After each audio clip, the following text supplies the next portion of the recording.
शिव शिवा नमः। आप सभी का बहुत बहुत स्वागत, बहुत बहुत अभिनंदन। शिव शिवा आप पर सदैव अपनी कृपा बनाए रखें, यही मेरी कामना है, प्रार्थना है। आइए शुरू करते हैं शिव पुराण की वायव्य संहिता पूर्व खंड को और जानने का प्रयास करते हैं कि इस कथा के माध्यम से ऋषि मुनि हमें क्या संदेश देना चाहते हैं। व्यास उवाच से शुरू होती है ये कथा। व्यास जी कहते हैं कि जो जगत की सृष्टि, पालन और संहार हेतु तथा प्रकृति और पुरुष के ईश्वर हैं, उन प्रथम गण पुत्रदय तथा उमा सहित भगवान शिव को नमस्कार है, जिनकी शक्ति की कहीं तुलना नहीं है, जिनका ऐश्वर्य सर्वत्र व्याप्त है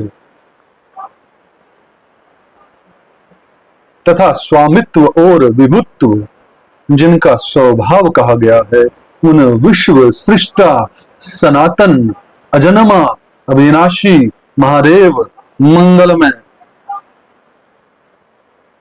परमात्मा शिव की मैं शरण लेता हूं, जो धर्म का क्षेत्र और महान तीर्थ है, जहां गंगा और यमुना संगम हुआ है, तथा जो ब्रह्मलोक का मार्ग है, उस प्रयाग में शुद्ध हृदय वाले सत्यव्रत प्रायण महातेजस्वी एवं महाभाग मुनियों ने एक महान यज्ञ का आयोजन किया।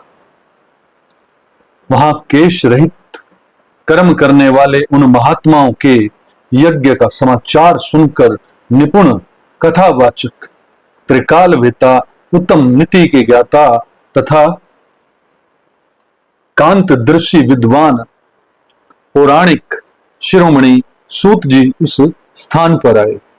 सूत जी को आते देख मुनियों का मन प्रसन्नता से खिल उठा। उन्होंने उनसे सांत्वनापूर्ण मधुर बातें कहकर उनकी यथा योग्य पूजा की। मुनियों द्वारा की हुई उस पूजा को ग्रहण करके सूत जी ने उनकी प्रेरणा से अपने लिए बताए गए उपयुक्त आसन को स्वीकार किया। उस समय महर्षियों ने अनुकूल वचनों द्वारा उनका सत्कार करते हुए उन्हें अत्यंत अभिमुख करके यह बात कही। ऋषि बोले, शिव भक्त शिरोमणि, महान बुद्धिमान महाभाग रोमहर्षण जी, आप सर्वज्ञ हैं और हमारे महान सौभाग्य से यहां पधारे हैं। तीनों लोकों में ऐसी कोई बात नहीं है जो आपको विदित न हो। आप भाग्यवश हमें दर्शन देने के लिए स्वयं यहां आ गए। अतः अब हमारा कोई कल्याण किए बिना आपको यहां से व्यर्थ नहीं जाना चाहिए। इसलिए आप हमें शीघ्र वह पवित्र पुराण सुनाएं जो अत्यंत श्रवणीय है, उत्तम कथा और ज्ञान से युक्त तथा वेदांत के सारवस्व से संपन्न हो। वेदवादी मुनियों ने जब इस प्रकार प्रार्थना की, तब सूत जी ने मधुर, न्याय युक्त एवं शुभ वचनों में उन्हें इस प्रकार उत्तर दिया। सूत जी ने कहा, महर्षियों, आपने मेरा सत्कार किया और मुझ पर कृपा की है। ऐसी दशा में आपसे प्रेरित होकर मैं आपके समक्ष महर्षियों द्वारा सम्मानित पुराण का भली भांति प्रवचन क्यों नहीं करूंगा। अब मैं महादेव जी, देवी पार्वती, कुमार स्कंद, गणेश जी, नंदी तथा सत्यवती कुमार साक्षात भगवान व्यास को प्रणाम करके उस परम पवित्र वेद तुल्य पुराण की कथा कहूंगा, जो शिव तत्व के ज्ञान का सागर है और भोग एवं मोक्ष रूपी फल देने वाला साक्षात साधन है।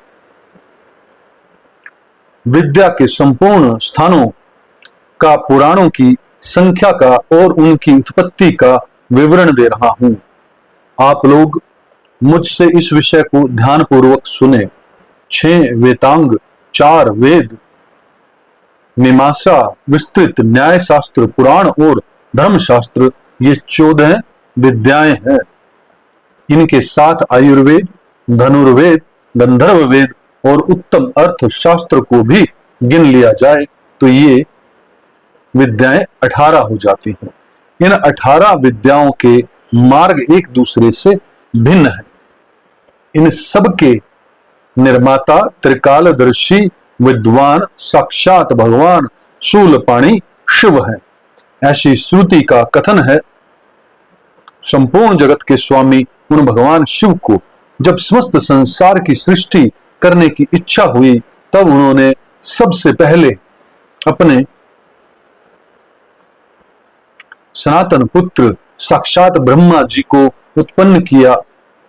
अपने उन प्रथम पुत्र विश्व योनि ब्रह्मा को परमेश्वर शिव ने जगत की सृष्टि का ज्ञान प्राप्त करने के लिए पहले ये सब विद्याएं दी। उसके बाद उन्हें पालन करने के लिए भगवान श्री हरि को नियुक्त किया और उन्हें जगत की रक्षा के लिए शक्ति प्रदान की। वे भगवान विष्णु ब्रह्मा जी के भी पालक हैं। ब्रह्मा जी विद्या प्राप्त करके जब प्रजा की सृष्टि के विस्तार कार्य में लगे तब उन्होंने संपूर्ण शास्त्रों में पहले पुराण को ही स्मरण किया और उन्हीं को वे प्रकाश में लाए। पुराणों के प्रकट होने के अनंतर उनके 4 मुखों से चारों वेदों का प्रादुर्भाव हुआ। फिर उन्हीं के मुख से संपूर्ण शास्त्रों की प्रवृत्ति हुई।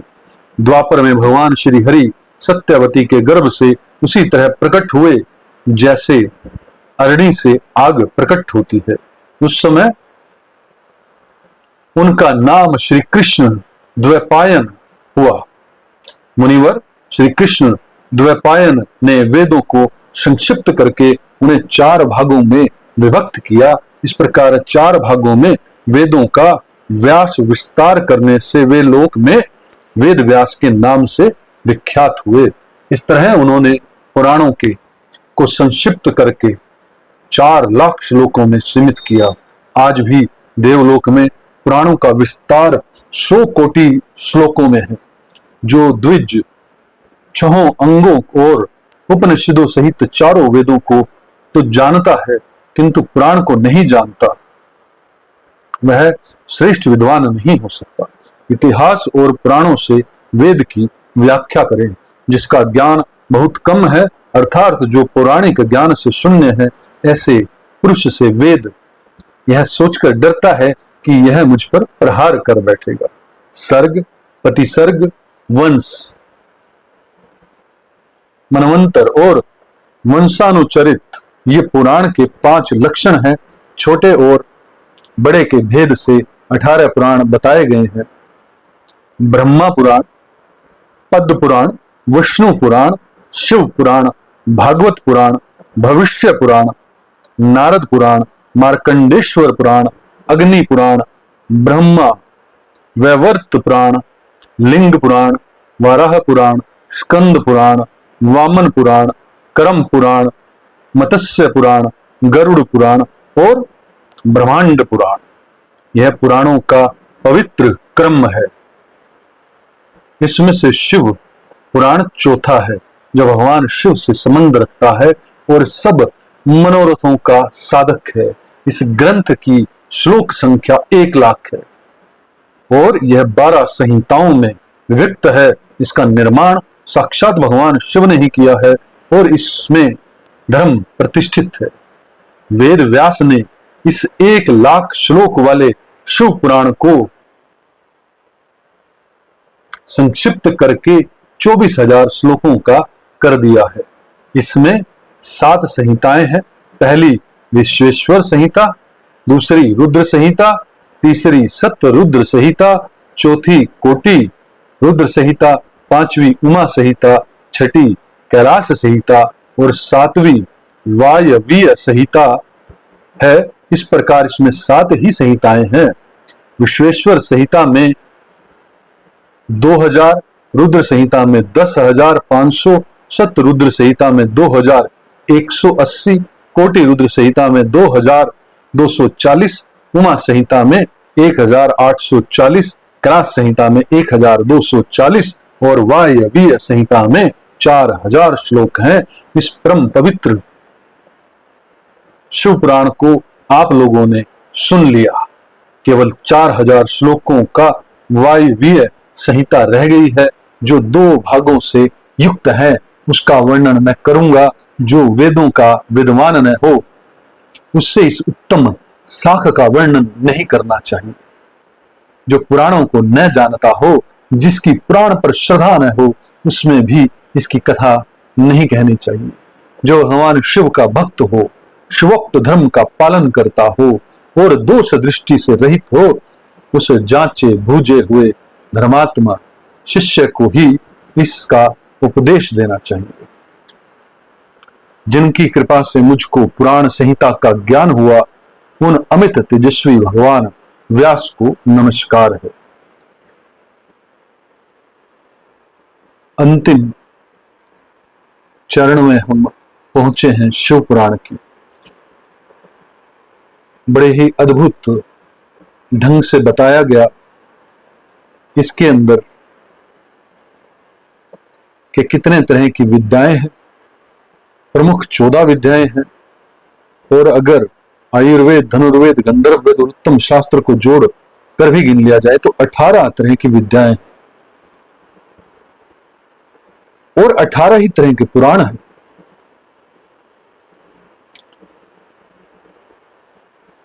सभी पुराण सर्वश्रेष्ठ हैं, पुराण सर्वश्रेष्ठ हैं।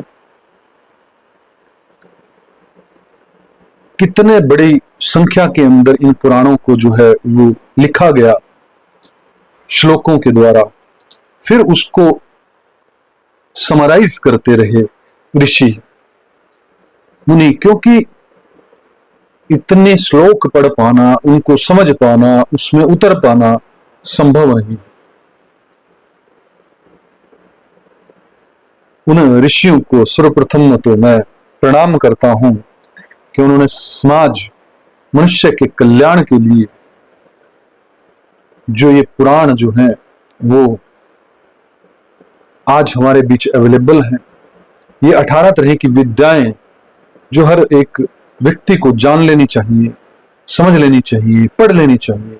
और मुझे लगता है कि सनातन के अंदर इन्हीं विद्याओं को जो है 18 सब्जेक्ट होने चाहिए। जब मास्टरी करे व्यक्ति एजुकेशन के अंदर, ये सब कुछ सिखाते हैं हमें।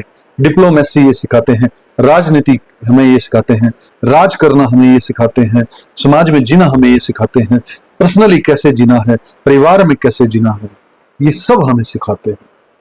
तो हमारी एजुकेशन का अहम हिस्सा ये हो तो और अद्भुत हो जाए।